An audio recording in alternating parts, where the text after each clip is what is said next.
देर से बैठे हुए सभी लोगों को बहुत बहुत धन्यवाद और मेरे साथ मंच साझा करने वाली सभी रचनाकारों को बहुत बहुत बधाई।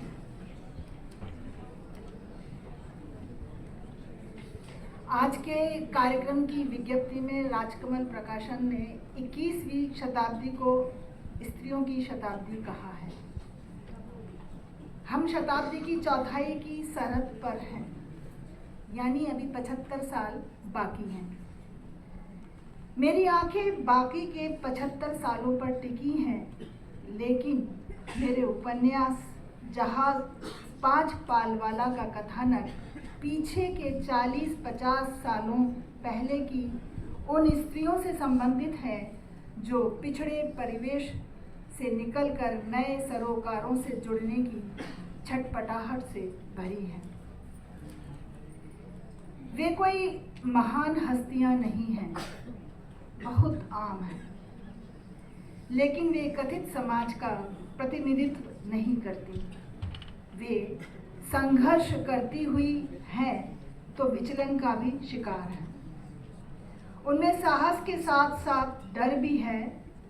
वे ट्रेजेडी का शिकार होती हैं, लेकिन उनके चरित्र में कॉमेडी का भी स्पर्श है।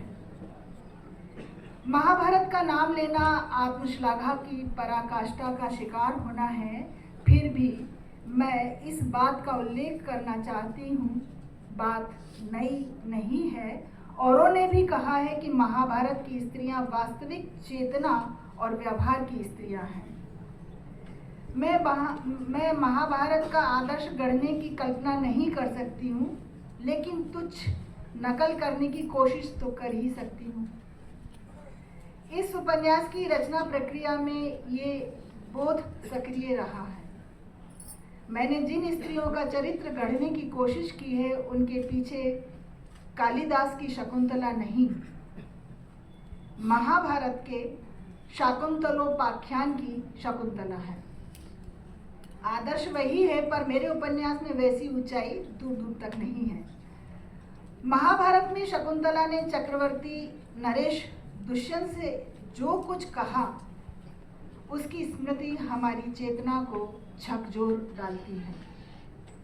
हम आधुनिक स्त्रियों के लिए और मेरी जैसी लेखिकाओं के लिए महाभारत में कहा गया दुष्यंत के प्रति शकुंतला का वाक्य उन तमाम दबावों और स्मृतियों से मुक्त होने को आह्वान करता है, जो हमारी चेतना की तमाम परतों पर आज भी कुहासे दर कुहासे की तरह छाया हुआ है। 21वीं सदी हमसे अपने पंखों को तौलने और आजमाने के संकेत दे रही है। एक ओर ढेर सारे संवैधानिक दरवाजे हैं, तो दूसरी ओर सनातन व्यवस्था है जिसकी जटिल छायाएं अपने तमाम जाल फैलाए मुस्कुरा रही है।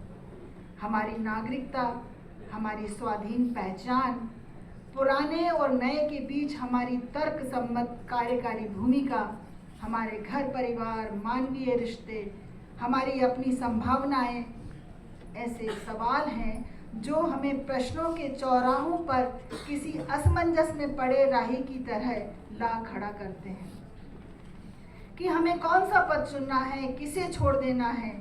ये फैसला भी हमें ही करना है।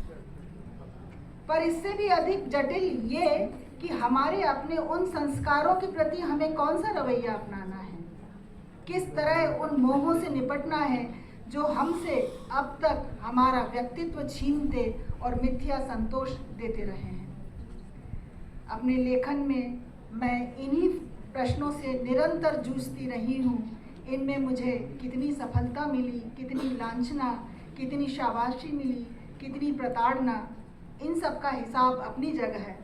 पर मुझे अपने भीतर कितनी सार्थकता का बोध हुआ, यही मेरे लिए गौरवपूर्ण है। इसी सार्थकता की तलाश मेरे लेखन की तलाश है। यह एक यात्रा है जिसमें मंजिलें भी होंगी, पर मुझे तो इसे कदम दर कदम नापने में ही एक शक्ति मिलती है। अभी 21वीं शताब्दी के 75 साल बाकी हैं, बहुत समय है। और भी कथा प्रतिभाएं जन्म लेंगी और अपनी अपनी स्वाधीनताओं के नए आसमान रचेगी। तब जो सभ्यता आकार लेगी उसमें स्त्री अपनी समूची सत्ता के साथ न केवल आत्मविश्वास से खड़ी मिलेगी बल्कि अपनी शताब्दी की पहचान बन मुस्कुराती मिलेगी। इसी आशा के साथ